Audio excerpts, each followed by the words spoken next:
I suppose I want to set the stage a little bit for you and for listeners. To why I'm excited and where I can. I'm excited to. There's many possible paths that this conversation could take. So, um, but from a kind of a level setting perspective, I'm a layperson. I don't have a technical training in any scientific domain or computer science. I've been a meditator for on and off for 20 plus years or so, with varying degrees of frustration and progress, you could say. Um, Professionally, I've been writing about the emerging psychedelic field, mostly about the science, the policy, the businesses that are forming. Just really fascinated by this kind of emergent paradigm, you might say. And what has occurred to me over the last few years is that, or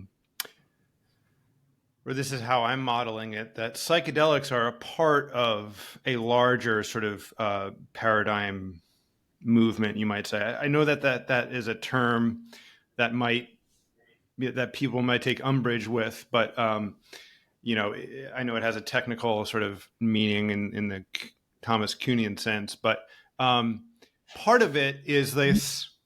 I actually agree with Okay. that. I think actually it is used technically. I think there is a paradigm shift, and within that, psychedelics is part of the in John Vervaeke's words, is part of the ecology of practices. Yeah, well said. Well said. Um, and again, to the scent that I'm picking up on, the sort of first port of call here is this idea of, and now I'm not sure where these terms differ from each other, but free energy principle, Bayesian brain hypothesis, predictive processing, active inference, computational neuroscience. Like this feels like a the tech, the ground of the tectonic shift, to mix metaphors. If that kind of connects the pieces of psychedelics and psychiatry and psychology and contemplative practice, and just the fact of perception and experience. Um, the One of the things that I think you're particularly keen on is this interface between this paradigm shift of free energy principle therein and contemplative practice. These long-standing traditions that have been around across time and space, that have some similarities, differences, overlaps. And my hunch here, my intuition, is that the culture of both the scientific culture and the sort of the larger culture is sort of undergoing a shift from, let's call it, mindfulness, focused awareness, concentration as sort of the thin edge of the wedge of contemplative practices in the West, to now these more esoteric states, non-duality, and the terms that have kind of come along with the Buddhist program are being taken seriously, you might say, or being explored again, compared to, let's say, 10, 20 years ago. From Again, this is a hunch, of intuition. um, I realize I'm rambling here. I have all these notes to kind of get through, but the two final pieces of this intro, again, for both you and for listeners, is, we're at a particular moment in history, and you might define that the sort of the major themes here for this conversation are, you might call the mental health crisis, or the meta crisis, to use a John Vervaeke phrase. Um, the emergence of psychedelic science, kind of this kind of rekindling of that domain, as well as like frontier and novel interventions or approaches for, let's call it, human flourishing, human suffering, neurotech, et cetera. And then obviously like artificial intelligence, right? Like this to me is like kind of forces us to, what does it mean to be human? What does it mean to be sentient? What does it mean to have valence, right? And sort of the as a, I don't know if it's appropriate to call it a species of intelligence, but it's just like wildly fascinating, if nothing else. And then finally, I feel that because of this emergent paradigm that I'll just kind of call the free energy principle broadly.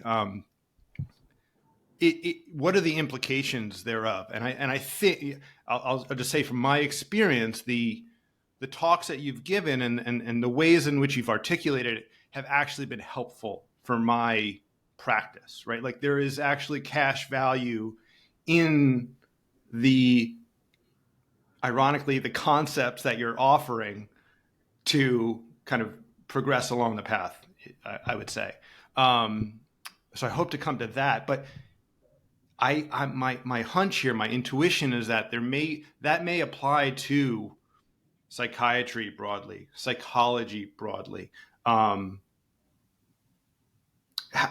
Is this a sort of a new foundation for understanding human well-being, human flourishing, subjective experience that then lends itself to how the practitioners and the professionals, the psychiatrists, the psychologists, the mental health counselors, the meditation teachers, the medical doctors, does it recast how we are considering these broad topics? I'll close my mouth now and sort of just say, like, that is sort of the foundational layer that kind of brought us here, and where I'd love to go is just like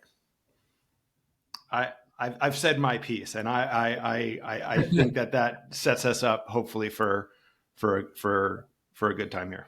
Yeah. Wow. Well, that was a grand introduction, and thank you, because I actually think that all of those elements are exactly part of the landscape that is important to human flourishing. Yeah. And actually, you've done a fantastic job in articulating all of it, including things like trying to understand how artificial intelligence works, and what that tells us about human flourishing as well. And I particularly like this is very prescient, really, because I've been thinking that what really matters in the end is human flourishing. And of course, human flourishing may entail, of course, caring about the flourishing of the planet, caring about the flourishing of other species. So no one should get wrong this idea that human flourishing is it means that you don't care about the flourishing of other species, or flourishing of Gaia, or flourishing of the universe. Yeah. I think these things are intimately connected, and I think, given that you set up a grand stage, why don't I follow that tack? And it starts, I think, like this. All great philosophies of life start with, how do we understand ourselves, our human condition, the nature of our human nature, our existential position, and that goes all the way back to Aristotle and Plato, who basically had an idea of what it is, what the human psyche is, and they were very prescient. They had this idea that the human psyche is composed of various parts, and the fact is that these parts don't always cohere, and there's a kind of a civil war in the psyche, and that disharmony is essentially the disharmony of our soul, and leads to unhappiness. And for Plato and Aristotle, essentially that harmony in the soul was human flourishing. The Greek word, as Aristotle would have used it, is eudaimonia.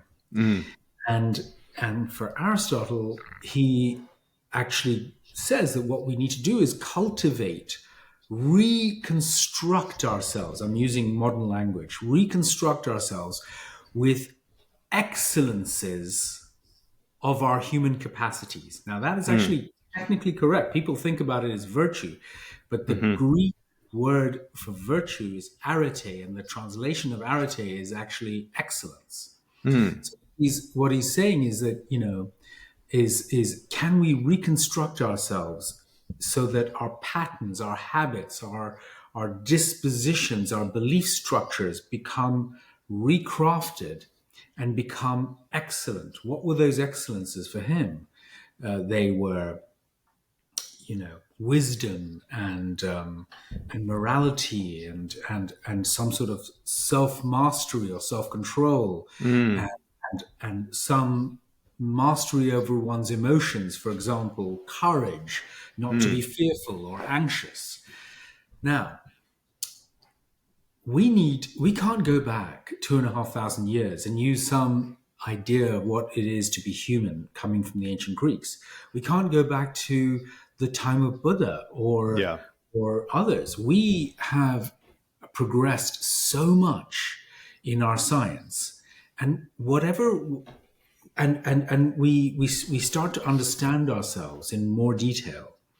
Now, these old paradigms are very, very helpful, but what is unhelpful is to have a cognitive dissonance between our best theories, the theories of science, which have made huge progress in medicine and get us to the moon and get us the iPhone, and our understanding of ourselves. And that's where I think we start with this computational view.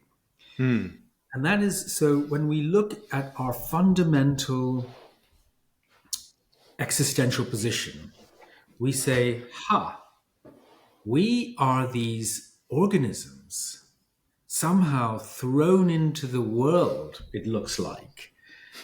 And what we've understood is that we're receiving sensory data. Okay, we're receiving sensory data.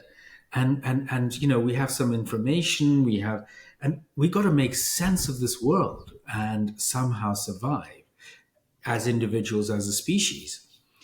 And what do we do with this information? How do we use it optimally? Well, there's a kind of a mathematical, theoretical optimal use of information. It's encapsulated in something called Bayesian inference. So it's just something that can be just shown from first principles that if you are not doing Bayesian inference, you are somehow leaving money on the table. You're leaving information value on the table. Now, from an evolutionary perspective, if a species is leaving money on the table, a Mm. species that leaves less money on the table Mm. will survive. So we can assume that evolution is approximating towards Bayesian inference. And in fact, because Bayesian inference can't actually be solved theoretically, technically, we've had to figure out rules of thumbs and algorithms in evolution and in the human brain, but also in artificial intelligence. In fact, the same similar algorithms to use information well. Now, what does using information well mean? Using information well is to create representations and understanding of the world so that I can act well in the world, act in such a way that enhances the probability of my survival. I can get food, I can get mates, I can protect myself, I can procreate, etc. And when you're And saying information, just for perhaps listeners who you're referring to, correct me if I'm wrong, the information that's coming through our sense gates, our vision, our sound, smell, taste, touch, right. information that's coming from the environment, information that's coming from our our our body, our organism itself, right? Like, Right, exactly. yeah, So, in fact, all sensory information, including information about the state of our viscera, about the state of yeah, our body, in fact, even information about the brain, mm, because that's a sort of a deeper topic. But even information about the organ that is kind of rendering and processing the information itself. right. It's The brain interesting. has to kind of make sense of what the brain's doing. That's a deep interesting. thing. And that way down, we'll talk about this. Maybe that's where we get going with consciousness. All right, but let's leave consciousness aside for the moment. And so what happens is that this is our existential situation, that we have to make sense of the world. Now, how do we do that? I mean, I'm not going to go through all the kind of mathematical details, because that's all in the free energy approach and active inference, approximate Bayesian inference. But roughly speaking, since you can't solve these equations explicitly, they're what's called computational explosive, you do this very, very simple hack, which is you have to simulate what you think is going on in the world and then compare the output of this internal model, the simulation, with the sensory data that you're getting. And that gives you a prediction error. Mm-hmm. And that prediction error then allows you to adjust the parameters of your simulation, the knobs and dials of your simulation, to minimize the prediction error. And so, as many have said, a great neuroscientist, Chris Frith, I think was really one of the first who said that our experience is really a controlled hallucination. Mm-hmm. It's controlled unless we have mental illness, because it's a hallucination which is attempting to minimize prediction error, and therefore, to some extent, trying to get a grip on the world. Okay, so where does that leave us? Okay, sounds all very theoretical, but what it leaves us is this basic idea that we construct our own experience. Mm. Not any which way. It's constructed in a special way which allows us to survive and is minimizing prediction error. But essentially, there are many ways to construct our experience. And the first thing to say is that just because we construct our experience and look out at the world, and you can see where you're at, and I can see this office with all these plants, and I can see trees outside. Okay, that doesn't mean reality is like that. In fact, we couldn't know what reality is like using our normal models, because we've always lived within our models. And this was the insight of Immanuel Kant, who basically was kind of like the Isaac Newton of philosophy. Mm-hmm. But he encapsulates this idea to say that actually we are living in our phenomenal world, the world as we experience it. We are constructing this phenomenal world. The world as it is in itself, the Ding an sich, the noumenal world, we actually can't know anything about. But that's okay, because so long as we live in our phenomenal world and therefore act from within it, and somehow those actions allow us to survive, that's okay. We've got a self-consistent internal simulation which is somehow allowing us to survive. It clearly must be in some sense a good representation of reality, but we must be silent about reality for the moment.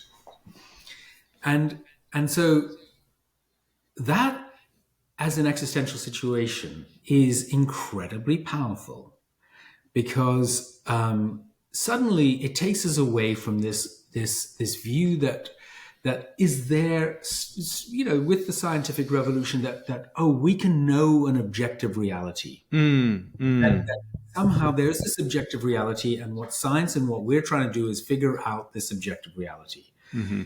Well, actually, what we're really doing is making maps or models of this reality. But to some extent, we will never get to check our maps, except we can only act within our maps. And the checking of the map, whether it's a good map or a bad map, is roughly speaking, does this model help us predict our sensory data? If so, yes, it's a good map. Does this map or these belief structures, do they cohere with other belief structures? In other words, are they relatively internally coherent? If they are, they're kind of good beliefs. Are these beliefs, is this map economical and parsimonious? Do we need angels dancing on pinheads within our ontology? No, we would like the most simple and parsimonious ontology to explain the sensory data. That's called Occam's razor. So we have all these criteria of what makes a good map. Now, what ancient technologies have figured out is that through meditation and through spontaneous experiences and through psychedelics and through the cultivation of various practices, and sometimes just out of the blue, one can become aware of the fact that we are somehow living within our own constructed model of our reality. Let's call it a reality model or a world model. Yep. Sometimes I call it a generative phenomenal world model. In our latest paper, we call it the reality model because it's kind of nice. And not only are we living within our own reality model, but this avatar, this is going to be visual as well as audio, right? Yes, correct. Okay, good. So I'm pointing to that, right? Only. This avatar is also within my own reality model, including the thoughts that are happening, including the body sensations. But here's a funny thing. If you ask most people, like, okay, so where are you? Where are you conscious from? Most people in modern societies would say, I'm kind of somewhere behind my eyes. And maybe in some traditional societies, they might say, I'm in my heart area. Yeah. But they're kind of thinking that they're somewhere within this avatar. But in fact, this whole experience, this whole reality model, including the phenomenal self, this avatar, this self that I feel like I am, is all happening within my awareness. Okay, so through these various practices, meditation, psychedelics, spontaneous experiences, religious experiences, one can suddenly wake up to the fact that actually things are not things are not naively real as we think they are. That this is a kind of an internal model or a dream or a simulation. We are actually all within the matrix, our own matrix. And it's not that you wake up outside of the matrix. What you do is you wake up within the matrix. So you become like lucid dreaming. You become lucid within the simulation. So that kind of experience is associated with awakening. And there are different levels or types of awakening, but this is the kind of core phenomenological part. And then, of course, there's many interpretations on top of that to say, what is that? What does it mean? Am I the universe? Am I God? Am I reality? But let's just stick just to this. So we see that right from Bayesian inference, from the free energy principle, from this understanding that's coming from our best neuroscience and our best philosophy, and our own human experience, we can start to realize, okay, what I take myself to be, what I think all of this stuff is real, but it's no longer real. It's a mental construction. This day reification, so reification is when some things are real, this day reification of your world has radical changes in terms of the way it starts to affect one's beliefs, one's grippings, one's desires, what really matters, meaning in life, what this is all about. And in fact, they're mostly very positive. Because the first thing that happens is that if these things are just mental constructions, when I get all caught up and say, oh, I really have to win at this game of Monopoly, it's like a matter of life and death, right? Okay, it's just a game. Relax. It's okay. It's just what's happening on the TV screen right now. So that gripping starts to release. That gripping, and the gripping at what I want and gripping and pushing away what I don't want is really the root cause of a lot of psychological suffering. So there is this radical shift in the degree of psychological suffering. And that's rather wonderful. It's just the beginning. But then there's more, because there is, okay, so if I'm not this character that I take myself to be, what am I? Well, is that even make sense? Do I have to identify with anything? Actually, maybe really there isn't an answer to this, but I could have other stories about it. Now, given that I just said that we only live within our phenomenal world, we're not going to get away from stories. We're not going to get away from like belief structures. Actually, there is no way out unless you're sitting in a Himalayan cave in a state of deep samadhi, right? You're always within a story structure. But we can now, with this kind of liberated view, we can start to shift our stories. And some of those stories can actually get better or more interesting, that can be more conducive to human flourishing. So we already talked about like just somehow not gripping so much. So that's very good because, suffering is a great blight on human flourishing. But there is a sense of meaning that can arise, because if I'm not this character, or if this character is still arising, and this doesn't mean it's not there. This is a character that's arising. But what's actually arising? Well, actually, one story, and I use the word story just provocatively, right? Sure. One view might be a little bit more kind.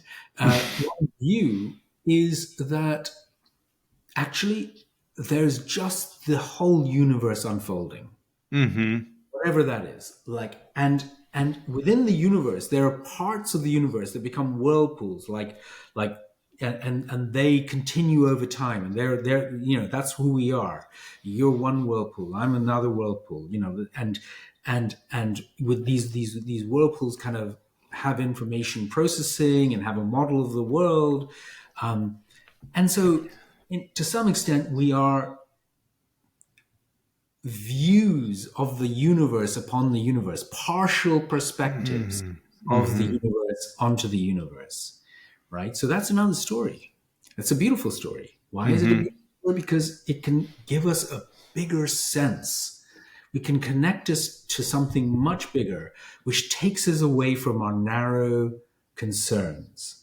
And that way of looking can be very powerful, can be very meaningful, can bring great love, can bring great joy. These are parts of human flourishing. Human flourishing is not just that I don't get a lot of psychological suffering. Human flourishing is that I find meaning and love and connection and care and joy in the world. These are all still human emotions. We're not getting out of the game unless you go to the Himalayan cave, right? But we are reimagining, reconstructing the game. I'll just pause there. And Yeah, let's, that was brilliant. Thank you. There's if I can, let me see if I can kind of pull on the threads that are most relevant to me. There's so many different things I want to ask. In maybe here's one. Like, let's take the example of a chair, a table in the room here. I'm touching it. I can feel it. I'm looking at it. If somebody else were to come in, they would touch it and feel it, and probably our sort of experience of this table would, I'm assuming, would correlate, would match up. There would be some consensus about that. Perhaps I'm wrong, right? yeah, I'm trying to find like as objective reality as I possibly can, and then kind of testing it with, n equals 2 to 1,000. We're probably all going to feel, see, notice the same thing. Contrast that to, the side eye look I get from my wife, in and then all of a sudden there is this, what did that mean? There is a bodily felt sense of, like, did I not do something? Did I not pick the kids up from school? Like, what, yeah, does that make sense? There is a, absolutely. there's sort of like this emotional, there's an objective. Again, I'm trying to, sense data that's Yeah. coming in of the movement of her face and the eyes, and then there's an interpretation of that, and that to me makes clear sense of, like, I'm constructing the value of that expression and the experience based on what it means relevant to our life together, right? But the table is just a table. Absolutely. Okay. So this is a very good example. We humans are going to pick up, with our way of constructing three-dimensional objects flowing in time, with a sense of causality. We're going to pick up on things like tables and chairs and rocks, and importantly snakes and food and things like that, in very, very similar ways. That doesn't, just because there's a kind of a similarity there, doesn't say that, okay, well, that's the way the world really is. This is, we're always going to be trapped within the way we render reality, in a sense. But the things like interpreting squares, or things like that are going to be very, very common, because there are these certain representations that will be common. The further you get up the conceptual hierarchy, especially where it becomes linked to emotions, the more priors, we haven't talked about this, priors, but the more priors that are kind of, can vary, are more subjective, that we bring to the table. So when we experience something, that experiencing really comes together in two terms within Bayes' theorem. One is the likelihood of the data. So the second is the way I'm seeing it. That what is this that I'm seeing?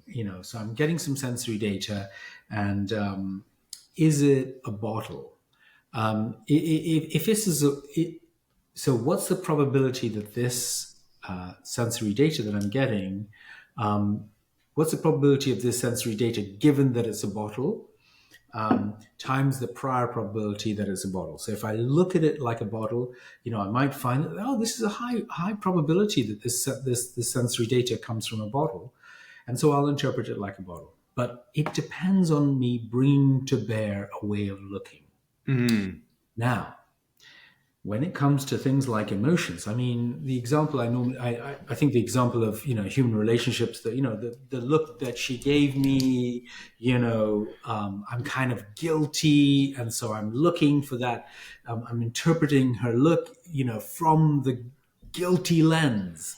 And so, oh, what haven't I done? I know what I haven't done. I haven't taken out the garbage or whatever. Right. Um, uh, you know, that is going to determine the way that my reality is experienced. Mm-hmm. A typical one that I normally give is like these very high level priors when you got depression or anxiety. If you have a depressed person might have these high level priors like, the world's a terrible place. I'm a useless person, and everything always goes wrong. And then they look at the world, they get the sensory data, and they say, "See, I told you, the glass is half full. It's a terrible place," because the data fits that model. Mm-hmm. And of course, then that reinforces that particular prior, and so you're Mm-hmm. going to get stuck into a loop. On the other hand, if you have a beautiful prior that the world is kind of like a gift, it's a miracle. I mean, it's just fertile and amazing. It's kind of like an Eden, and Mm-hmm. I look at the world and I say, look at these trees, look at this sun Yeah. shining through the leaves. It's spectacular, and Mm-hmm. yes, it is.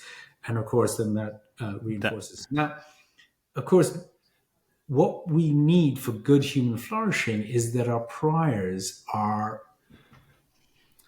responsive to the sensory data so that they can be updated. And so Mm-hmm. we're not living in delusions.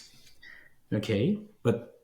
And then they are conducive to human flourishing. So Yeah. this is what it is to be in a good life. Now, of course, there can be a lot of choice. So you certainly can go around with like depressed person, Mm-hmm. but it's going to be more conducive to human flourishing to have this other view. So this is this idea that there are these scales all the way from Mm-hmm. square being a square, Right.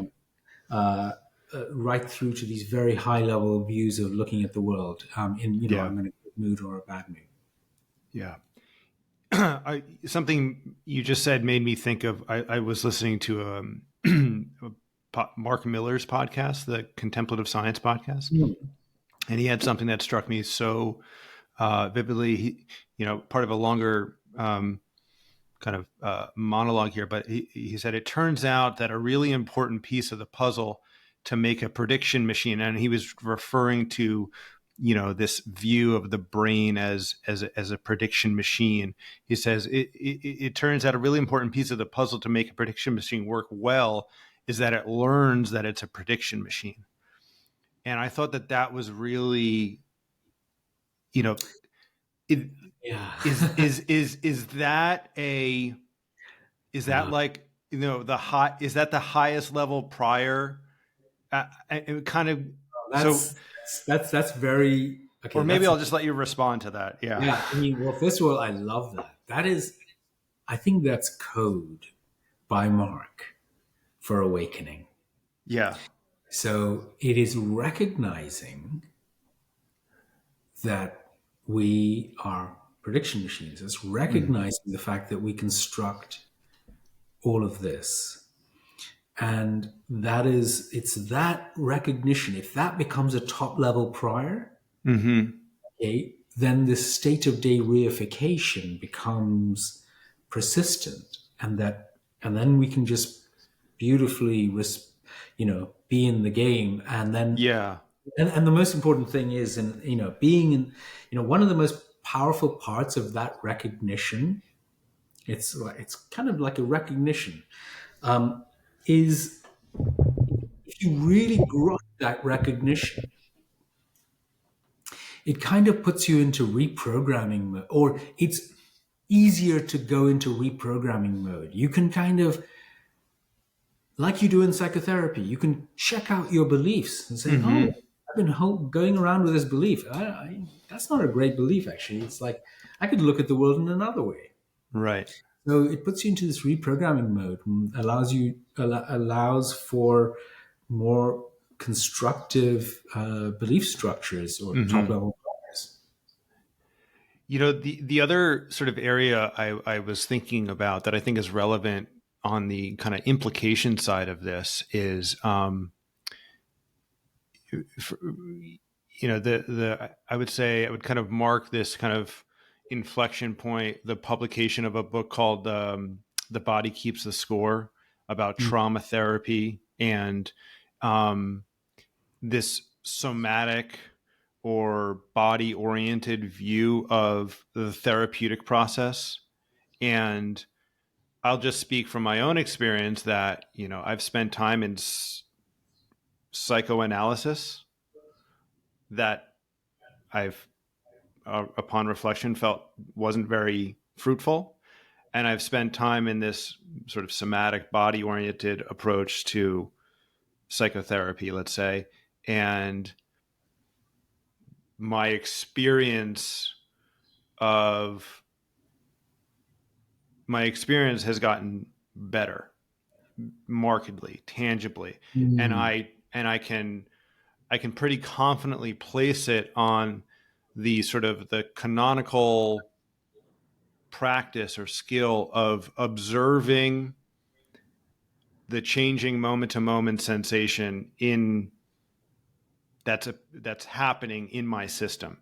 Now, I say my system because, like, at certain points it doesn't feel like it's in my body. Like, I'm not even quite, it has a certain way of looking. It doesn't feel like there's a body, right? Like, it feels like there's just, movement or energy or pressure or tension or uh, heat or and it's this tuning into what's happening on a moment to moment basis that feels like, if I were to put it into my understanding of this language, it feels like updating is happening. That there is, like, you know, um,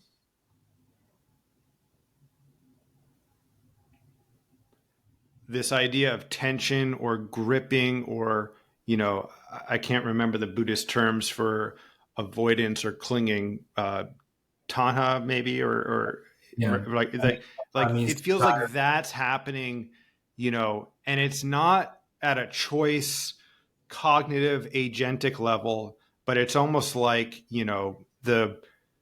it's happening all throughout my system. This, inference of approach, avoid, threat, safety, uh, pleasure, displeasure are all feel like they're kind of, and it's happening. Is it in my mind? It's not story. That's okay. Coming back to this sort of thing, there is I wrote a piece a few months ago where I said phenomenology is the new psychology, because it feels like this conceptual narrative lens that I sort of kind of mark from Freud to cognitive behavioral therapy is kind of giving way to this phenomenological, experiential, somatic, direct experience approach, that perhaps is probably still fringe in, like, the academic world and in the world of payers and insurance and clinical training, but, to certain parts of uh, the culture that are kind of tuning into what we're talking about, it feels like, relevant to what we're talking about. Again, I'm not sure if I've made any sense there, so I will stop talking and let you respond to that. Okay, so this is great. I, I absolutely think that the body and body sensations are an absolutely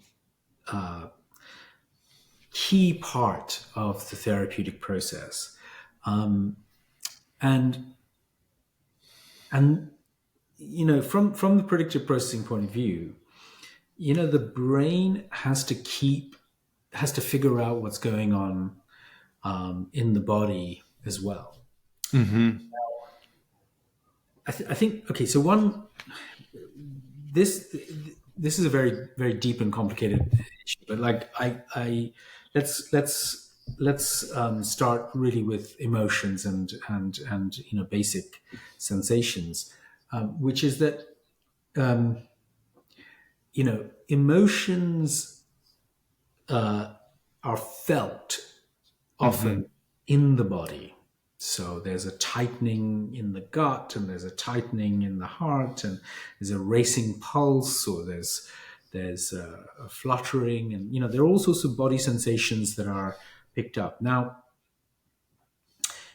but emotions are also more than body sensations. So there is one view, in the history of emotions, there was this cognitivist view and this body sensations. And eventually, we see that actually emotions are kind of quite complex things, but they're linked with this body sensations, but also have this cognitive overlay, this interpretation of what's going on with these body sensations. So I can feel some body sensations, and I can, if I'm kind of primed to feel it like excitement, I'll go, whoa, this is great. This is like something that's, I can have exactly the same body sensations, caused maybe just by a shot of Mm-hmm.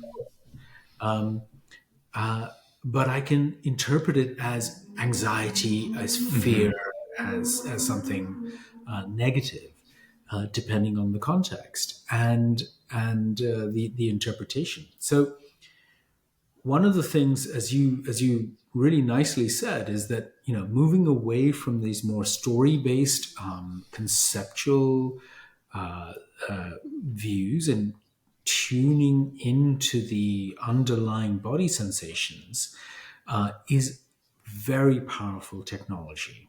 And Mm-hmm. how does it work? So, you know, the key thing is that we are actually paying attention, and we are opening up to these sensations and allowing them, holding them within awareness Mm-hmm. with a kind of a mindful equanimity. Mm-hmm. And so let's just make this kind of like, normally you have a stimulus, someone like wearing a red shirt that always makes me irritable, and I respond. And this happens kind of automatically. But if I can tune into the body sensations, this whole thing that's arising because of the stimulus, these body sensations that are tightening around the chest and giving me some sort of vibratory butterflies in my belly, and just hold them and observe them, Mm-hmm. fully allow them to, and sit there and just don't respond. Just I'm observing. Then what happens is that they are seen as this response process, but I'm no longer acting and acting out on them Mm-hmm. immediately. And what happens is that in this is a very simple idea in Hebbian learning. Neurons that wire together fire together. So if you don't respond in that stimulus Yeah. response pathway, you actually end up weakening that pathway for the next time. Right. So this is the this is called extinction therapy, Mm-hmm. Mm-hmm. and this is how you can get rid of phobias and Right. various other things. So essentially, what's really happening by bringing mindful attention to the processes that are going on in the body, what we do is we go through this generalized extinction therapy. Mm-hmm. We weaken all these habitual patterns that are going on. Actually, we don't even need to know what they were about. You can so tune out of the cognitive story that Yeah. you don't even know what they were about. I mean, that's going to irritate a lot of Well, Freudians. like. I mean, I almost my intuition, my hunch here is that the story perpetuates Yeah. and so there's this paradoxical thing of unearthing, your story from pre, early life, that does it like almost like deepen the, Groove. the groove, or the, I forget the term that's used in like a free energy landscape, but like, does it deepen that attractor that, Yeah. and so like the story sort of like is, anyway, Yeah. Yeah. I've had this hunch, and I'm like, So, wait a second, so this is the premise of like I think, psychoanalysis. okay. So I think we need to be a little bit careful. I think it is possible to do very skillful therapy using this extinction therapy model, for example. But it's harder, Mm, I would say, in general.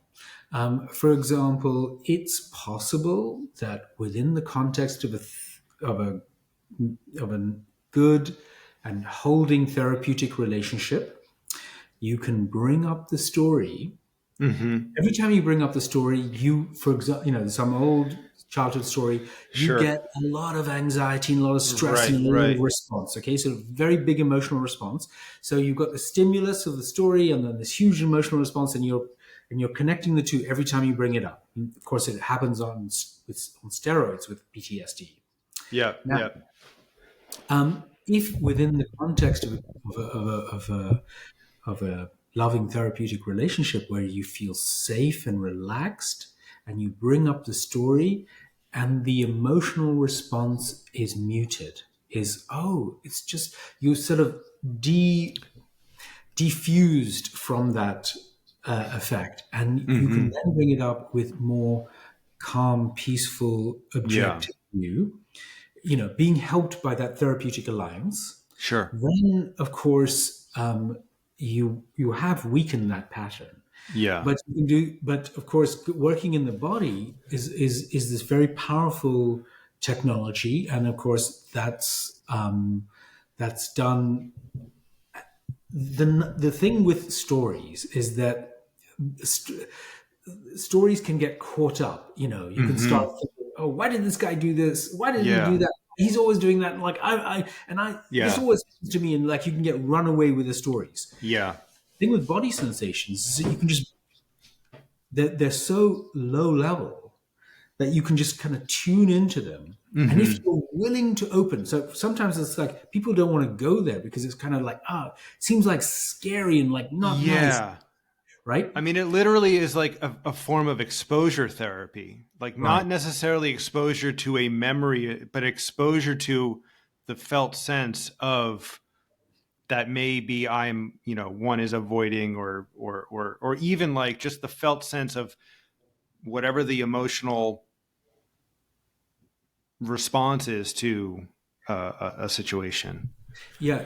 So there is this very important thing that happens with body sensations, which is that they can feel like, oh, terrible, I can't bear to feel that. Okay, so I'm really pushing it, so I don't want to feel it.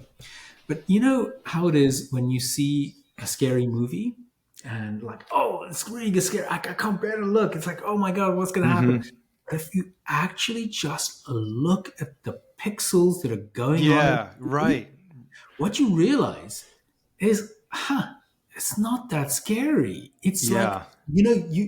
um, the way you make something scary is through the imagination.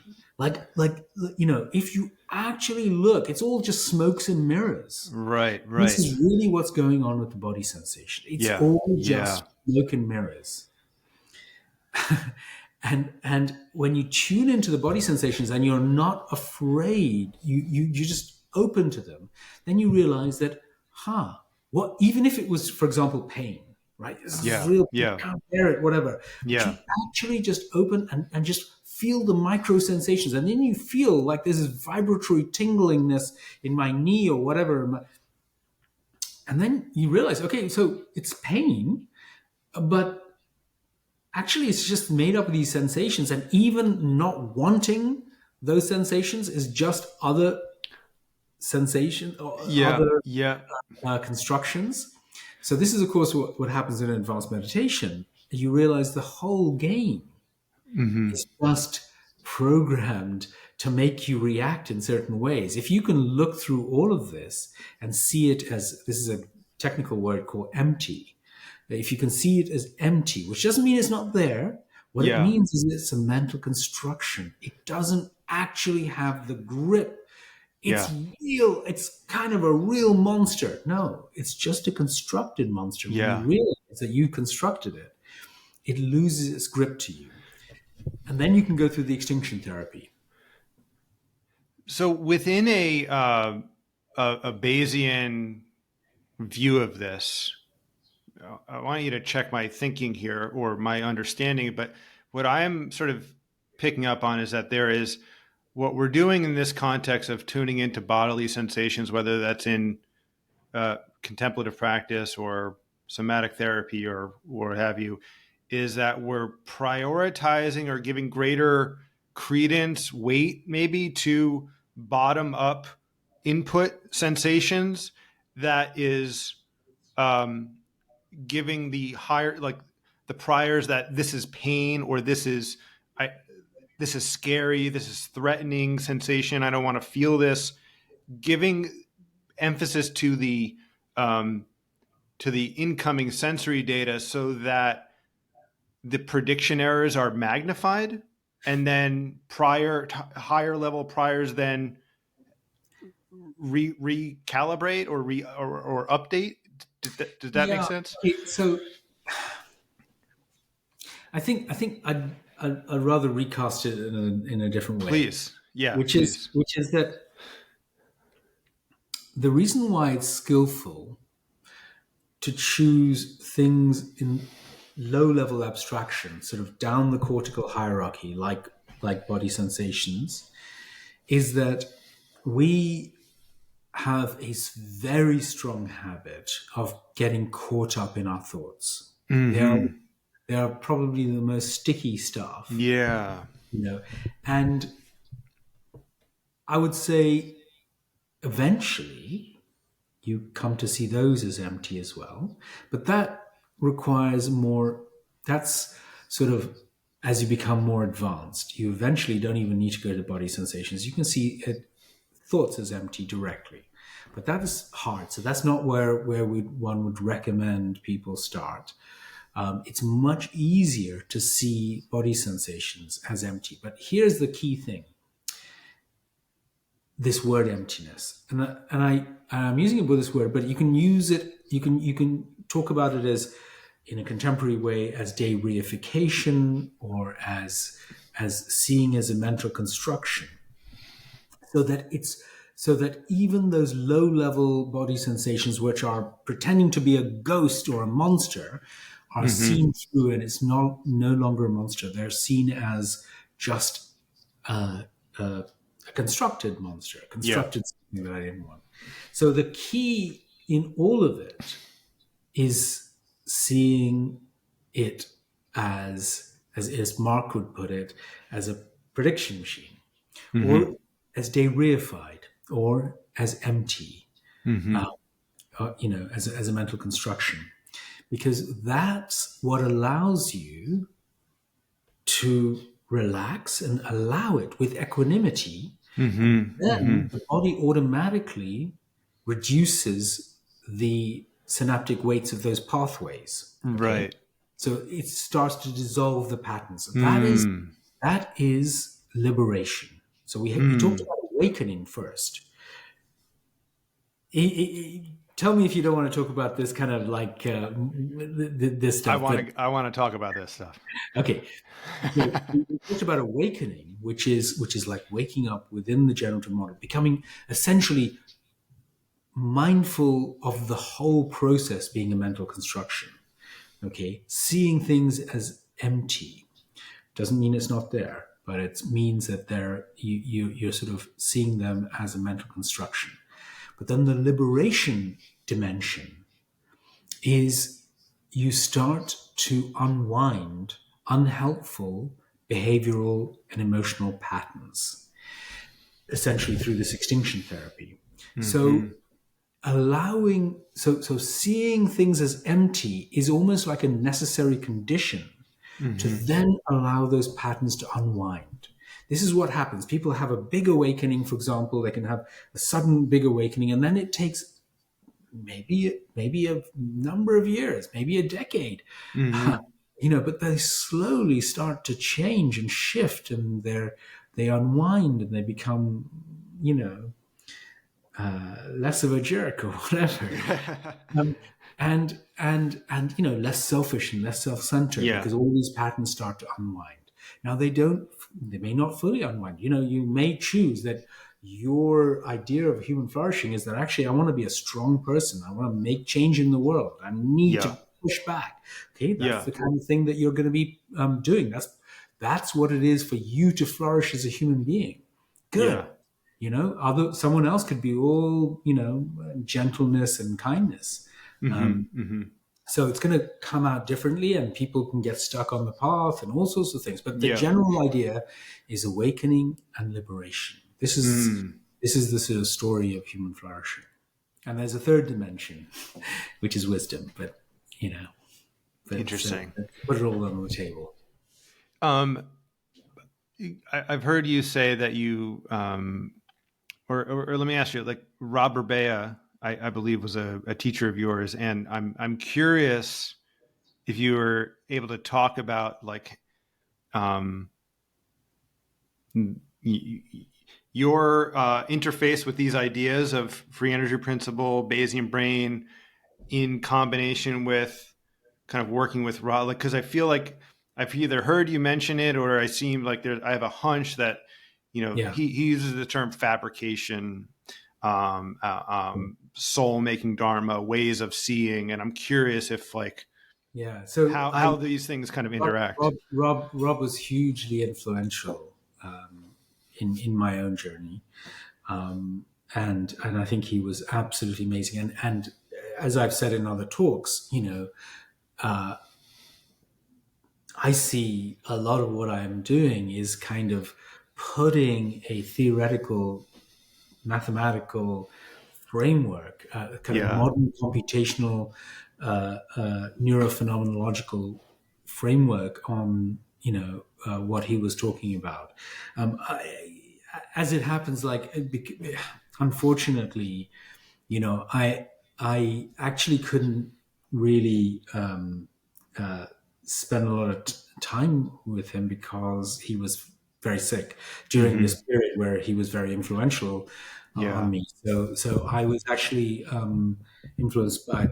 I spent a lot of time at Gaia House, which is where he Hmm. was the resident teacher, Yeah. and I'm especially influenced by his senior student, his Dharma heir, Yahel Abigar, who is amazing. Uh, Hmm. and and it's a great shame. I would have loved to have kind of explained all this way of reinterpreting Rob to Rob, but Hmm. he died in about 5 years ago, 4 years ago. Yeah. Yeah.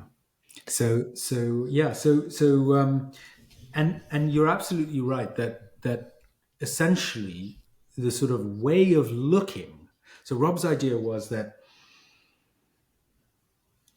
we fabricate our experience, and we can choose to look at the way we look at it affects the way things arise. So there's Hmm. a dependent co-arising between the way Mm. of looking and what and the sensory data that comes together. So Right. this way of this dependent co-arising is really these two terms of Bayes' theorem that I Yeah. talked.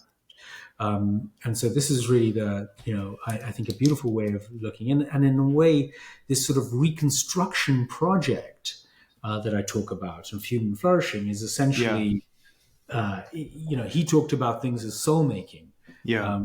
but I feel like it's exactly what I'm talking about, and it's really construction of a good life, a beautiful Yeah. life. flourishing life, a life that really matters,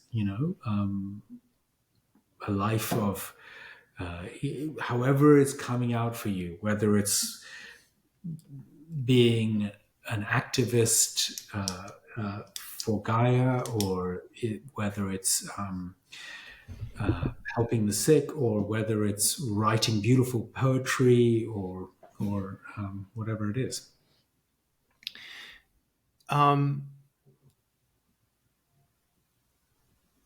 Where do I want to go from here? Are you good on time? Yeah, absolutely. I'm like really enjoying this, and this is like I think people are gonna really enjoy this as well. So if it's okay with you, I'd love to go a little bit more. This feels like I in my kind of formative years of like intellectual formative years, college and such, there was Friedhof Capra was popular, and another book called like The Dancing Wu Li Masters, which was there's a lineage of trying to reconcile the East and the West.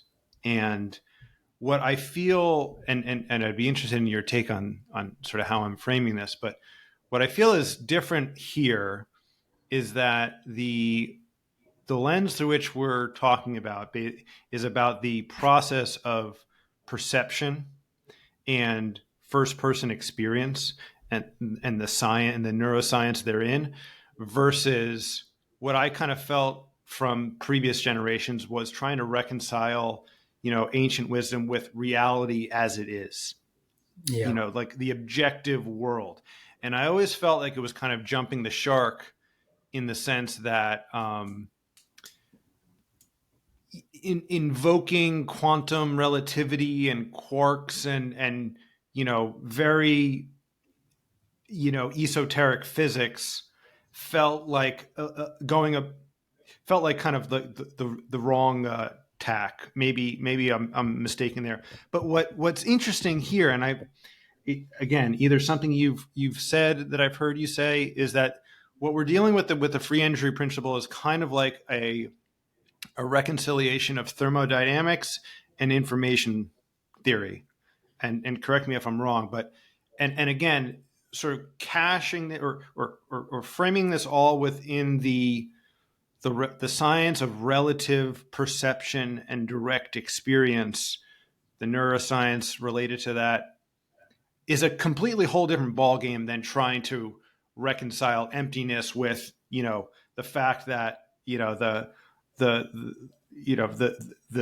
weight of an atom is concentrated in 99% of it, of the mass of it. Do you get what I'm saying? Like, I do.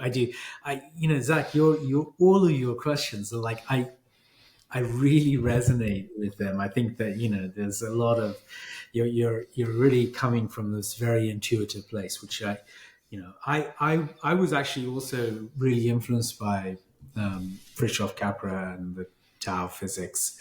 That's what it was, the Tao of physics. Yeah, the Tao of physics, and this idea of reconciling ancient wisdom traditions, not just Eastern wisdom traditions. There's been Western mysticism as well, but sort of deep contemplative traditions with and wisdom with our latest science is a really important project. As I said, when we started talking, we can't. It doesn't work for us to have this cognitive dissonance. I mean, science is amazing. I mean, the example I just always love is like, our scientific theories are so amazing that, of course, not only do we get iPhones and go to the moon, but we can measure we can predict the anomalous magnetic moment of an electron to 13 decimal places, right? And as Richard Feynman said, that's like knowing the distance between LA and New York to within the width of a close to a human hair, right? It's ridiculously Mm-hmm. amazing that our models are so amazing of the universe that they can predict these tiny. So that's not to say we're gripping reality as it is. What Yeah. it's saying is that science has been science which is going on in our phenomenal world. It's Yeah. modeling a phenomenal world, and it's amazing. So this idea, it's just no good to say, oh, we got to just jettison all of science. No, like that Yeah. just does Yeah. not make any sense. And I can tell you that most of the great philosophers and wise people of old would be really into science today. I think Mm-hmm. for sure. Um, Well, can I comment? I think there's one sort of like reflexive mistake that a lot of smart people make, and that is the assumption that people living throughout history were pseudoscientific or wishful thinking or somehow not intelligent and that and I think that that's a gross kind of miss on so I just wanted to I yeah, just felt the I, implication to sort of say that like that feels like a real bias and blind spot in a lot of kind of considerations of anything from religion to Buddhism to Chinese medicine, etc. Right? yeah, Like, no, I absolutely agree with that. But as you said, um, the issue. So we need bridges between science and spirituality, mm-hmm. and this approach that we've been talking about actually gives direct bridges. What have we got? We got a scientific story. I will say it's a story because we don't get out of stories actually. So Right. we have a scientific story that gives a direct understanding and explanation, a naturalized explanation of awakening. We have a scientific story that gives a naturalized explanation of liberation, Mm. okay, of extinction therapy. We have a scientific story that's making sense of mystical ideas like I am God, I am the one, I am the universe. Yes, this is a way of looking. This is, we can Mm-hmm. understand how this happens. This is all what we've talked about so far. And these bridges between science and spirituality, means that suddenly you realize, you know, it's all within a framework. Now, of course, the thing is that people are still going to say, well, now let's go further. Like, what is the nature of reality? And so, okay, well, we can start to speculate on like, Yeah. what does this mean? I mean, the fact that for example, we've talked about this dependent co-arising, where through two terms of Bayes' theorem we construct our experience. The way we look at it affects what we see, what we experience. Okay, that should start. People, of course, have speculated that, this seems to be like something to do with like quantum physics, and when we measure, when we ask nature some questions like measuring, nature responds. It sort of says, if we ask questions about the momentum, it responds about the momentum, and of course, then we lose information about the physical location. So I don't know what to say about that. I think that's very interesting. I think it's interesting, but it's sort of like let. I think there can be speculations about it, but we should be very careful in Mm-hmm. not jumping the gun or jumping the shark, as you said. Mm-hmm. Uh, I'm all for thinking about these things, but it's really coming from where can we find solid bridges, and Mm-hmm. not and even imagine where future bridges might lie. Yeah. So I love it. I'm all for reducing these cognitive dissonances. I think it's very, very helpful to have bridges between science and spirituality. Why? You know why? Because of human flourishing. Hmm. Because then people might think, maybe this stuff isn't so woo woo after all. Maybe I should have a meditation practice. Maybe I should do some yoga. Maybe I should do some therapy Yeah. or try some therapeutic medicines. Yeah. Um, we haven't really talked much about psychedelics at all, and I want to kind of offer you a chance to talk. I know you were involved in the formation of the Imperial program with Robin Carhart Harris, and a co-author on with him on several papers, including the Rebus model. And I guess I'm interested in sort of not putting you on the spot and sort of inquiring into your sort of personal experience, but like just the natural history of this interest and involvement here. Like Yeah. these seem very intimately related, and I'm curious if there's like a time course or sort of a story that how that came to be. Yeah. I mean, look, I'm happy to talk about it because I have talked about it. Well, the first guy, actually, Sam Harris caught me like right in the middle of the podcast and asked me directly, and then like make a decision there and then. Am I going to come clean and talk about this publicly? But I did, so now I have no problem talking about it. I actually think that psychedelics are a deeply, for me and for many others, they've been deeply important in one's spiritual journey. Mhm.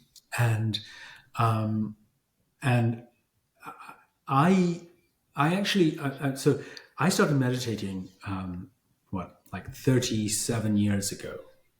So and I only took psychedelics like you know um, when I was like 52 for the first time. So I'd been meditating for almost 3 decades before that, right? Mhm. And that's very helpful, by the way. I'm going to talk about this a little bit to say that I think that meditation really, really helps you get something marvelous out of psychedelics. I Mhm. think there's this two-way connection, Yeah. bicausal relationship between psychedelic journeying and meditation experience. And so, the first time I did psychedelics, I did them very intentionally in a therapeutic context, very powerful and very deeply important trip with mushrooms. And it's really interesting. The morning after my first trip, I went into the formless, in my meditation the next morning, I Mhm. went into the formless jhanas, way down into the formless jhanas. And of course, that's not a coincidence, right? I mean, Yeah. it's like with all that meditation experience, it had kind of taken me to the next, broken through to the next level, into these, very advanced states of. Had you were you working on the jhanas at that point? Was that part of your I practice? wasn't. I wasn't. Oh wow. I mean, this is one of the funny things. I mean, this is why I don't believe that the jhanas are particularly scripted. I think we're literally unveiling the eigenvectors of experience. So you're deconstructing systematically in the jhanas in a sense, and I deconstructed the body. So I became infinite space, infinite Mhm. consciousness, all that kind of stuff. Completely, beyond the body, beyond, Yeah. and I, in fact, the funny thing is that like I think it was several months down the line that a meditation teacher told me, by the way, you do realize that you're in the jhanas. And I said, what are those? Okay, Interesting. so I didn't even know what they were, but I kind of described them very, very classically. First, all this energy happens, this Yeah. vibration, all this joy and whatever. And then the body disappears and blah, blah, blah. Um, so I do think that, and further, I would say, I've done psychedelics very sparingly, and only like a couple of times a year or whatever, in therapeutic context. But especially for the first few years, I took high doses, which is probably the right approach, and for a while. Later Yeah. on, low doses is the way to go. But and I would say that some of the most powerful spiritual insights that I've had, the whole shebang, really came through these first few psychedelic journeys. And in a Hmm. sense, funny thing is that it then took me like 6 months to start to stabilize them so they would be a part of my everyday experience then. Hmm. So there's this beautiful interplay between Yeah. meditation and psychedelics. You can have these very powerful mystical insights in psychedelics if you can open up to them. And that's where Right. meditation really helps, because meditation will allow you to really, to open to the next level, by being mindful of what's going on in the psychedelic journey. But then you kind of need to stabilize this, integrate it, so that they become an everyday reality for you. So you can see the way. There are a lot of problems and false insights in Yeah. with psychedelics. So Yeah. to make you prone to see, to kind of, whereas in meditation, what can happen is that you can start to process them, through, and see, well, maybe that was just like, maybe I was smoking dope there or whatever. Yeah. Yeah. And so the idea is that I think that this interplay is very, very beautiful. Hmm. And what I would say is that, um, these these deepest um, these deepest insights that one can get through psychedelics, need well, okay, there's a way. I think meditation can help you not get caught up in the fireworks of the psychedelic. Right. Right. The thing is, we talked about the heart, this the universal acid in the spiritual journey is this emptiness, seeing that it's a mental construction, seeing that you're a prediction machine, Hmm. seeing that things are deified. And that's where the liberation comes. That's where the awakening comes. That's where the suffering dissolves. Now, meditate that psychedelic experiences can be, wow, this is all amazing, and this is happening, and this is happening, and now, God, you're just showing off, this is just beyond. Okay, right, be like, whoa. Now you can reify that. This is, Hmm. you can reify that. The thing is that the most, if I were to give some sort of pointers to how to approach psychedelics from in a very careful, if with someone who really is on the spiritual path and is doing this in a very careful way, you might, for example, if you can, say, as things unfold and this miraculous things are happening, that phenomenal high def stuff, who or what is having this experience, Mm. or Hmm. what is having this experience. Who or what is having this experience? You might break frame every time you do that. Break frame, break frame, break frame. And suddenly you will see the screen, the consciousness, the awareness, which is capable of having all of these experiences. And more importantly than just the awareness, it's just the space of infinite possibility. By space, I'm talking about not a physical space. I'm talking about just the nothingness pregnant with all infinite possibilities that is being. So that's turning the light around. Yeah. And so there is this very beautiful role that psychedelics can have, but I feel like they're very potent medicines. They're potentially very disturbing, can be destabilizing. There's all these, one has to treat them very, very carefully. And they can also just be not helping. One can just simply be reifying these experiences. Cool, I saw God, oh, wow. Yeah. The sort of the deeper aspect is, can one really start to integrate them as part of a spiritual path?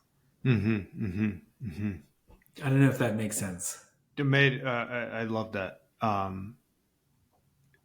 mean, I want to start kind of to land the plane here and be mindful of your time but can we look forward in terms of how you see this understanding kind of my read is like this is starting to percolate out into obviously contemplative circles or maybe limited the psychedelic circles.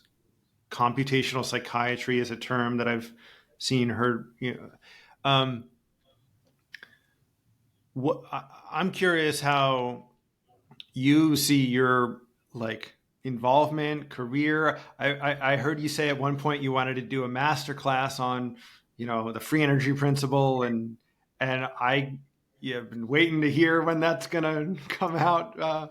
But what are you excited? And also I should mention you just published a paper with Ruben Laukkanen. I hope I'm pronouncing his name closely to it. But what do you?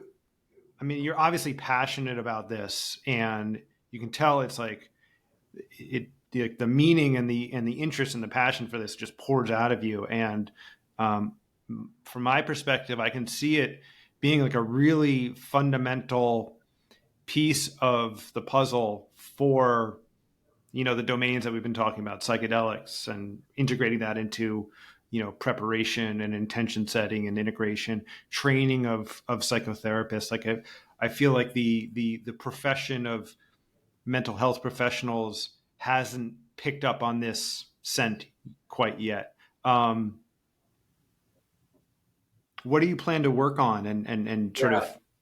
Yeah, well, that's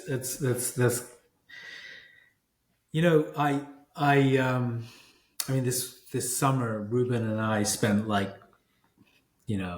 2 straight months just in this, as he put it in his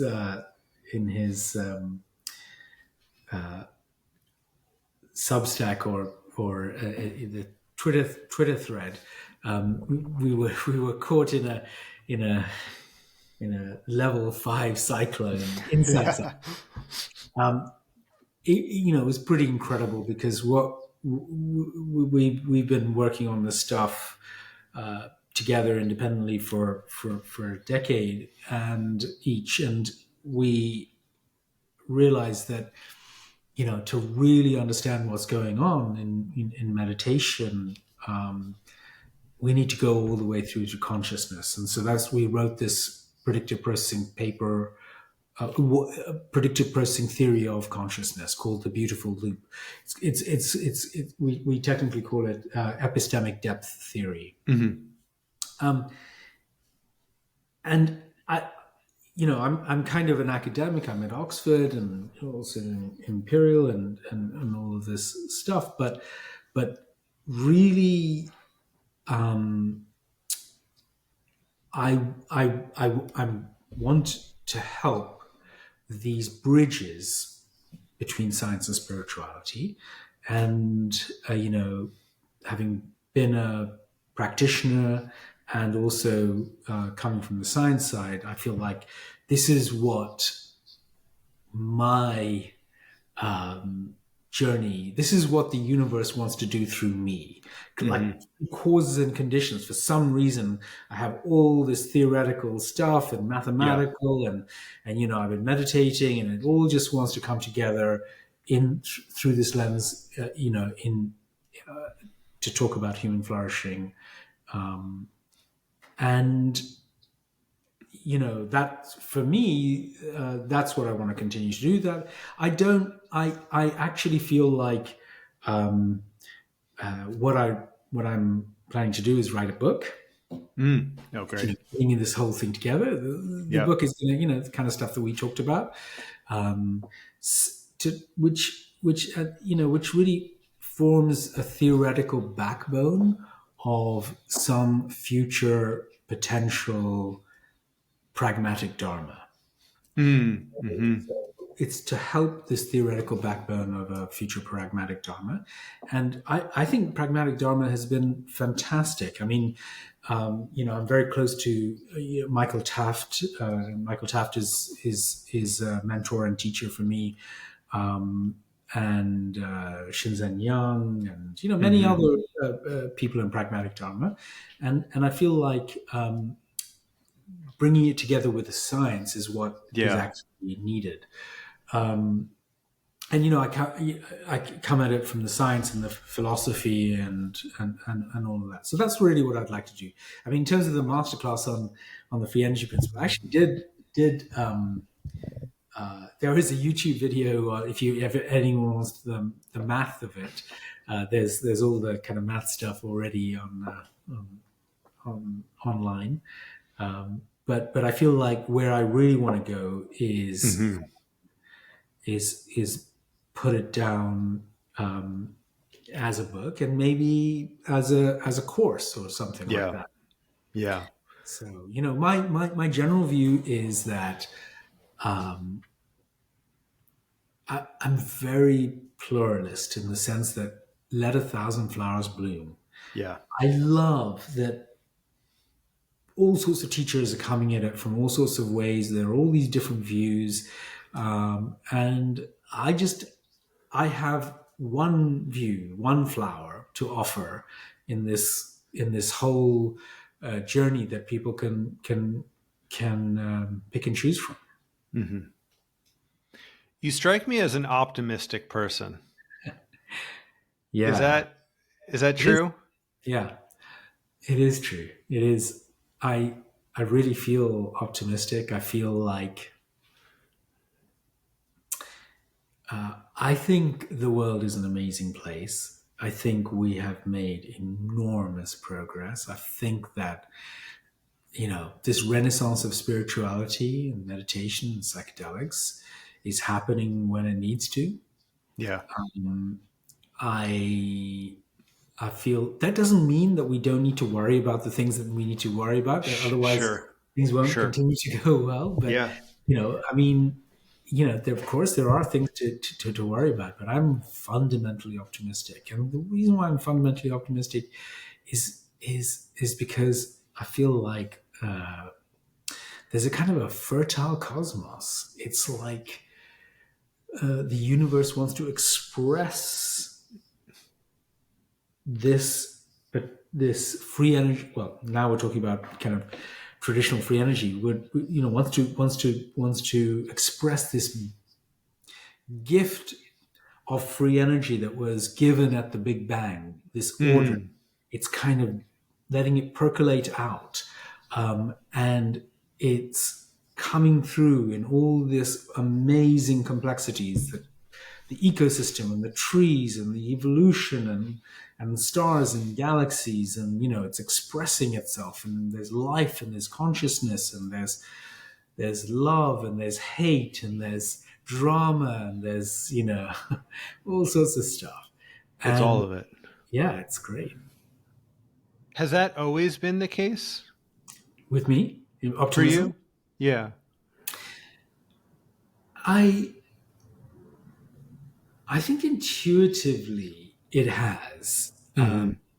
Somehow, you know, when I was like 20 or 21, I kind of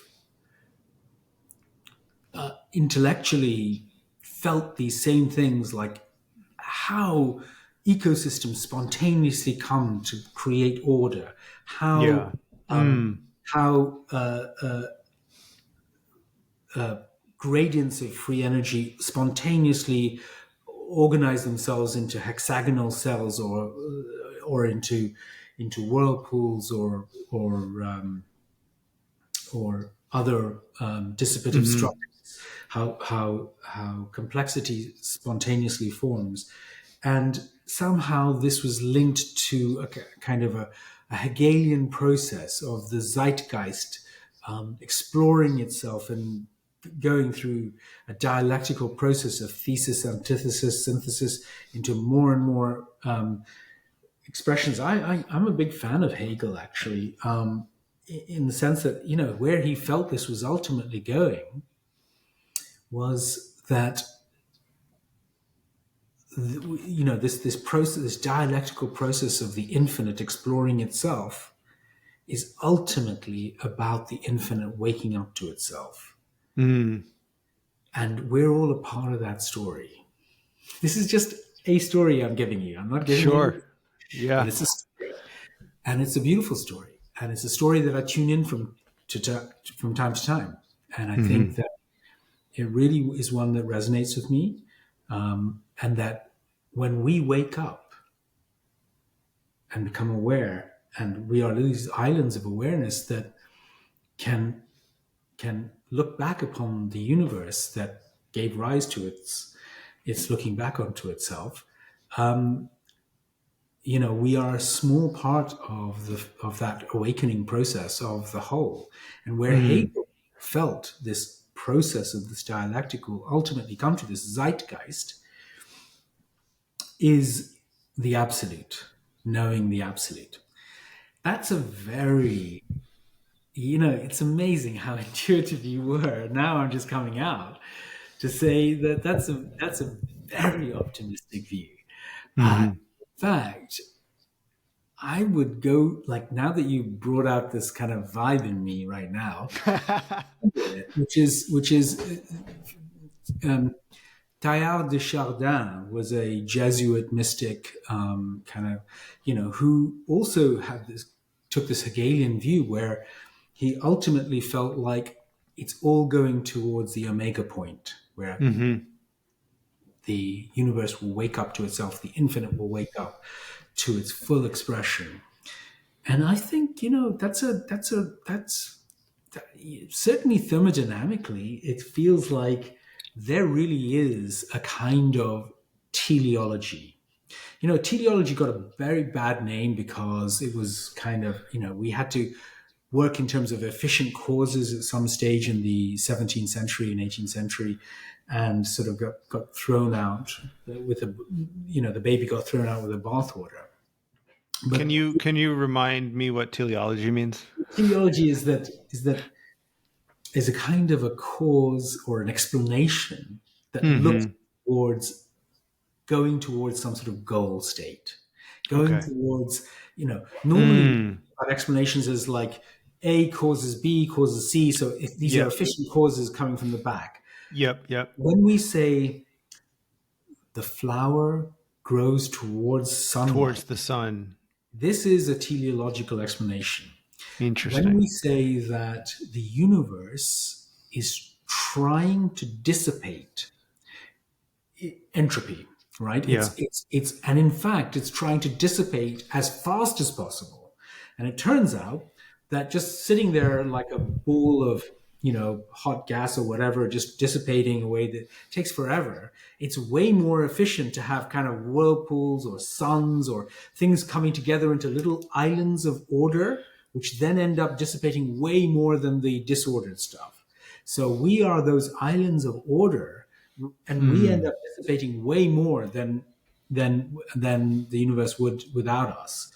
In other words, you need little factories, little organized factories of dissipation to actually get somewhere. And within those factories, the ones that become smarter and more intelligent and know how to move towards free energy gradients Yeah.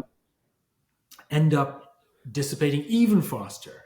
And then it may be that waking up and becoming conscious and like having generalized intelligence is even a way to dissipate even faster. And so that seems to be that the universe not only spontaneously organizes into complex systems due to thermodynamic gradients, due to a kind of literally a force, a thermodynamic force that's pushing towards disorder, but a natural tendency is to create complexity, is to create life, intelligence, and consciousness. And that's kind of amazing. That's kind of amazing. Yeah. And it's not just like, oh, this is some sort of dream or this is some religion or whatever. No. Yeah. Show this using non-equilibrium thermodynamics. In fact, non-equilibrium thermodynamics was only like figured out in the last 20, 30 years. Yeah, I mean, it sort of generalizes the second law to non-equilibrium to far from equilibrium systems. And that's what we are. And you end up with these kind of non-equilibrium steady states that end up dissipating faster. And then the ones that are smarter can dissipate even faster. And that's what we are. We're just whirlpools and eddies and vortices, turbulent vortices of structured order within the cosmos. And somehow that wonderful patterning is waking up to itself. This is amazing. I asked you this line of questioning about optimism, and if it's been the case, because it has not always been the case for me. Like, I think that, I remember so clearly in 2016-ish, it must have been, maybe even earlier, because we were just driving down to the beach from, we were living in New York City at the time, driving to the beach with my wife, then girlfriend, and we were talking about having kids.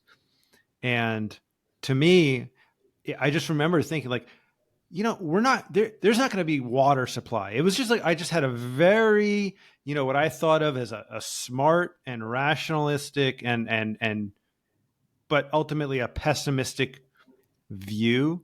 And at some point, I think through doing this type of work of just like following my curiosity about stuff that I'm interested in, it has by no causative force of my own just like rendered an optimistic worldview that I'm grateful that it has. I'm surprised that it has. And I feel like kind of a lot of the things that we are talking about, I wonder if there's a way of sort of offering that up, because I think so much of human suffering comes from, you might say, a prior or a belief about a pessimistic, negative sum worldview. Yeah, like the depression prior. I mean, the opposite of depression, anxiety is kind of this optimism, and doesn't mean that you don't have wisdom about it. That of course, the sensory data. So someone who's like optimistic about like getting to the airport on time, they miss enough flights, and they'll have to refigure their priors. and so there is this view, but I think it's just sometimes the stories that we live by help to influence the way the world develops. But I, having said everything is a story, when I tune into this optimistic view, I really, I'm like living within it, and I think it's a, I can't see, I feel like it's a beautiful way of looking at the world. Hmm. First of all, it's very meaningful, Yeah. and I think Yeah. that living with meaning and purpose is very helpful, and it's meaningful in a way that is not like smoking dope. This Yeah. this can be figured out from scientific basis. It's not an unreasonable perspective to hold, and I think that maybe it's helpful for people to tune into this because it makes life beautiful Hmm. and loving, and you start to feel the miracle that out of all of this has come. Somehow there's something rather than nothing Hmm. amazing, and from a human perspective, it feels to come out of, it feels like love. Yeah. Want to I so appreciate the time that you're spending with me today, and really grateful for it. Where does the I mean you're I there's a I can just sense that there's people that are picking up on this scent, right? Like you've done several podcasts, Michael Taft, Sam Harris. There's communities online that are picking up on this, and it feels like it's deserving of a book, of a course, of a conference, of a community that. And I'm curious: is that, do you see that happening? Is there, is the Center for Eudaimonia? I can't remember the full name of it. Forgive me, but like, where's the hub? Where's the home? Where's the spiritual home of this movement or I, th- theme? I think there are I think there are various overlapping communities that are going on. I think the pragmatic Dharma community is very beautiful and helpful in this whole process. I think that there are a lot of spiritual, there are a lot of advanced practitioners Hmm. who are also scientists like me, working in this area, like Ruben Laconin, like Lars Sandberg Smith, like Mark Miller, like there are a number of people working. There are Sean Preston, Australia. Like there's a number of them coming up, and the fact is that that makes me optimistic. And in the Yeah. sense, I genuinely think that there are a dozen very advanced practitioners. There's Thomas Metzinger is a philosopher rather than a scientist who wrote this amazing book. Shout out for it, "The Elephant and the Blind," which has Is that done. his most recent book? Yeah, yeah, and Okay, good. Because I've been working through this, and I oh, realize it's about 15 years old. yeah, but Um, it's amazing. No, look, yeah. if anyone was to just read the Ego Tunnel, you know, Okay, look, good. I mean, I owe a huge debt to Thomas. I mean, Thomas, he wasn't talking about it in terms of Bayesian predictive processing and all this kind of stuff. He was talking about philosophically, but like he was saying the same thing. Hmm. Hmm. So Thomas Metzinger and the Elephant in the Blind is like looked at. He's interviewed thousands of advanced meditators to look at experiences of pure consciousness, Hmm. pure awareness, and then put it together in this book. It's a very long book, 500 pages. Um, but this is all part of this building bridges between science and spirituality, Yeah. philosophy and spirituality. And so I'm kind of optimistic that I think that we really do have a growing community Yeah.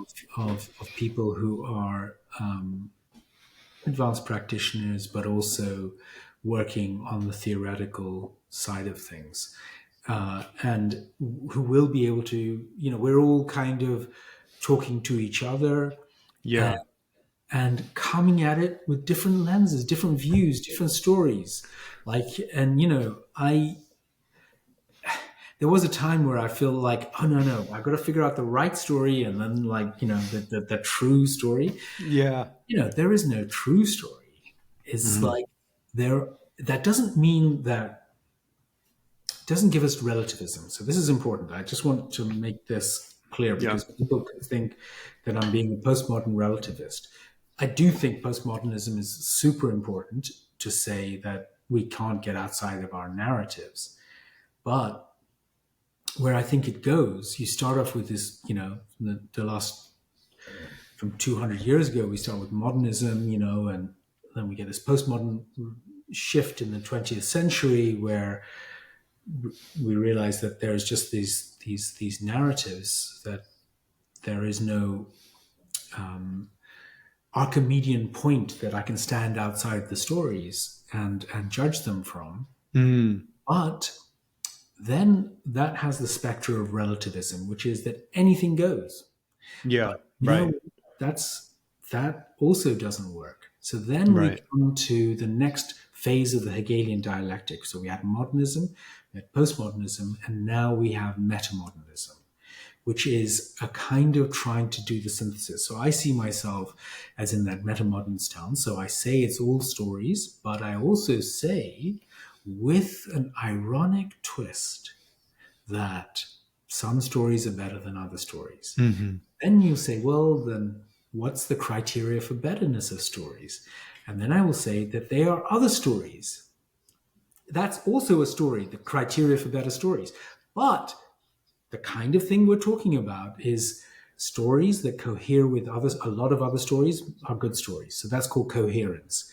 Hmm. Stories that allow me to predict my sensory data Yep. are good stories. In other words, that's empirical value. That's the science, like empiricism. Stories that are economical and parsimonious are good stories. In other words, Occam's razor stories. Hmm.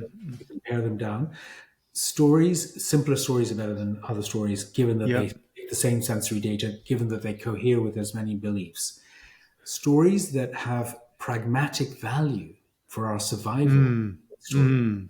right? Stories that are conducive to human flourishing. So these, Mm. I'm giving you ideas, but those are just other story structures. So I'm not claiming to find a Archimedean point. Mm. Just saying that there can be better stories than worse stories, and then if you want to have an argument about that, let's play. Let's Yeah. let's let's see. There's this huge raft, all of planks, just cohering with each other, floating on the ocean. 5,000, thousands of planks, and then there's some other story structure with about like 15 rickety planks. And then Yeah. you can sort of say, well, even though we're both floating on the ocean, I reckon Yeah. my story structure is better than yours. And then the other guy says, no, forget it. And this is, of course, well, I don't want to get into controversial, but like, this is what happens. Some Yeah. fundamentalist says, no, no, no, I've got these 15 stories that cohere together. Yeah. We can turn around to them and say, I don't think your story is very good. Yeah. Yeah. Yeah. Wow.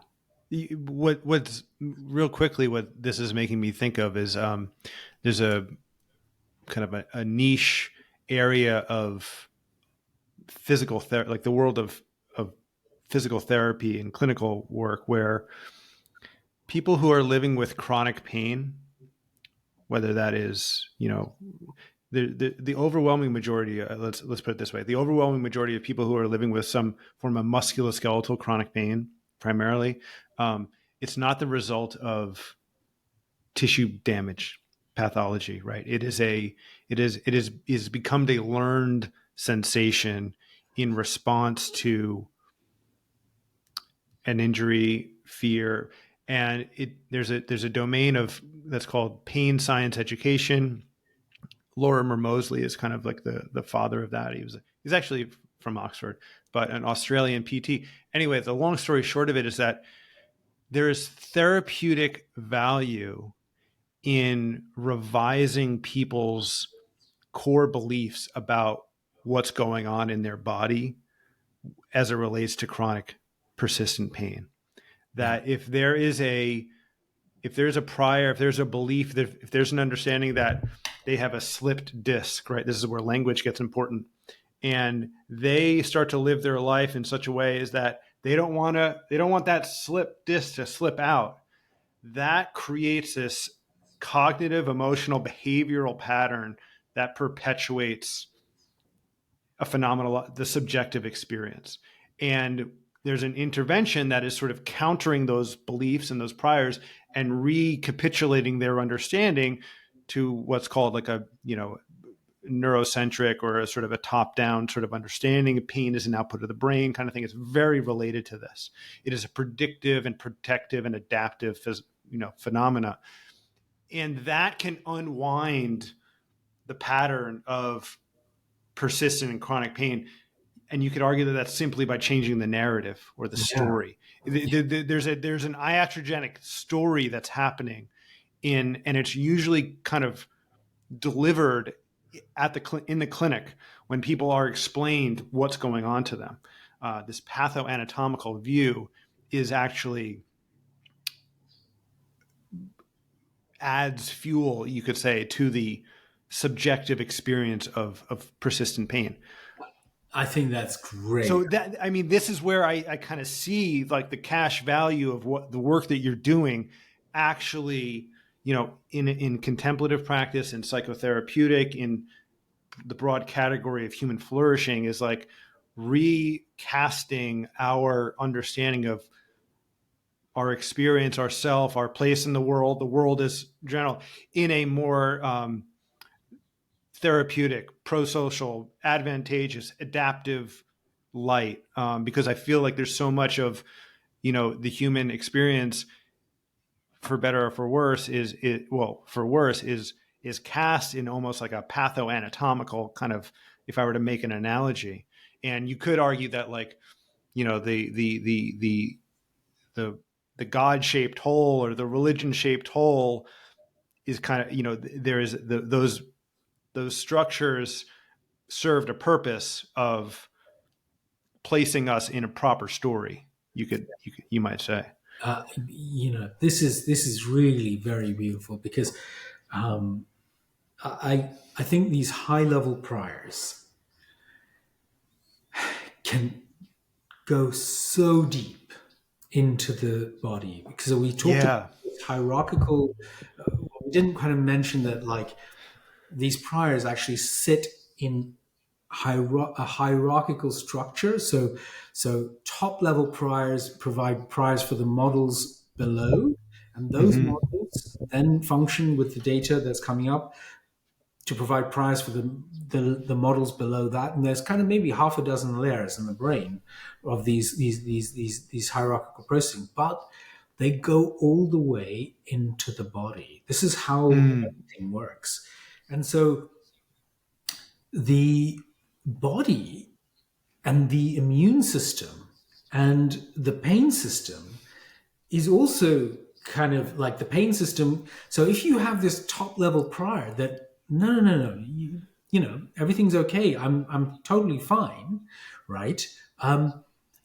That can go all the way down, and if there's some pain signals that are coming, there'll be a prediction error. Now the question is, who wins? Like, where does that come up to? Change this level prior, in which case, okay, no, I really am in pain. I'm like, I can't fool myself. Like, I really am. It's terrible. Or does it go like, no, I mean, actually, you're not in pain. There's a mistake here. So we'll change this prediction error. So it changes something below that.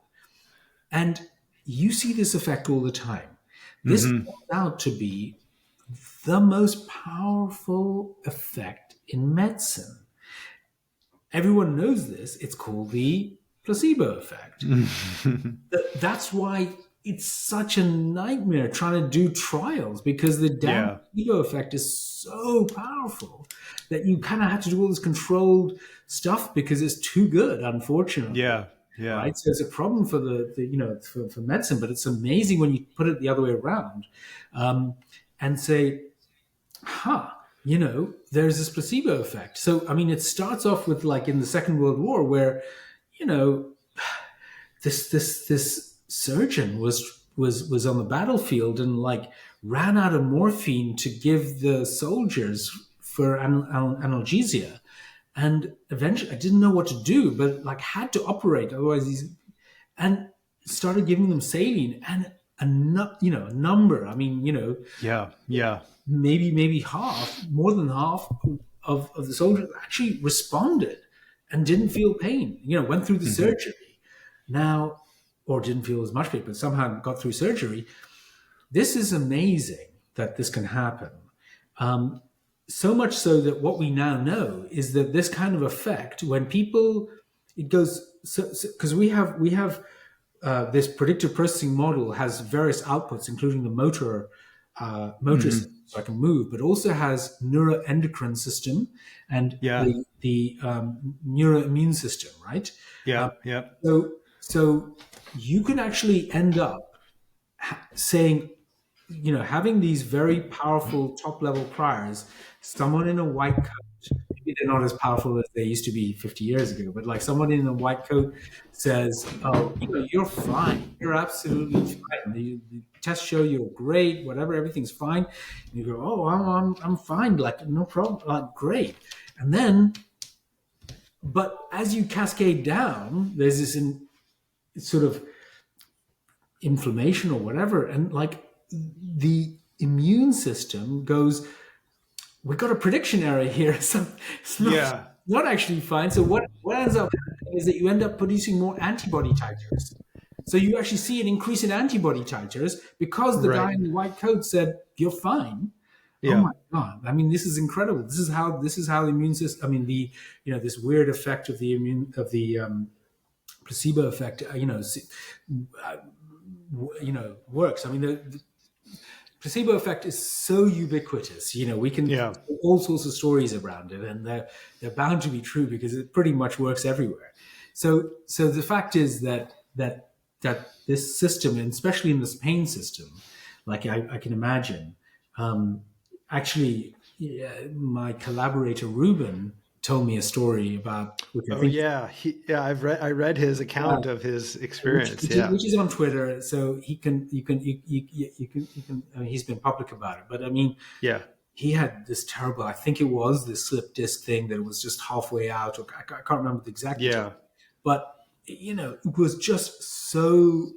It was 10 out of 10 pain, as in, Yeah. like, he could hardly talk, breathe, or anything. It was just so incredible, and and but he's a very advanced practitioner, very advanced meditator, and so when he got given ketamine by the paramedics, by the I don't know what you call paramedics in the US, but Paramedics. Yeah. yeah, okay. Uh, he somehow he was able to reset all these priors or Yeah. whatever, and he walked into hospital after that. Like, it Yeah. was incredible. Like, I just Yeah. couldn't believe, it's just, yeah, check it out on Twitter for people. It's It's incredible. um this has been, like, fantastic. I kind of joke and say that this podcast and this project is a selfish endeavor, and then in exchange for kind of satisfying my own curiosity, I share it with people, and that's a pretty good deal. But this has been, like, really phenomenal, and so I want to thank you for your generous time, and um, I think that people are really going to like this, and I think that grateful for the work that you're doing and the way that you're presenting it, and I I really think it's just, like, I'm so optimistic about where this can take us. So thank you. Yeah, fantastic. Well, it's been a great pleasure to be on. Thank you. Yeah.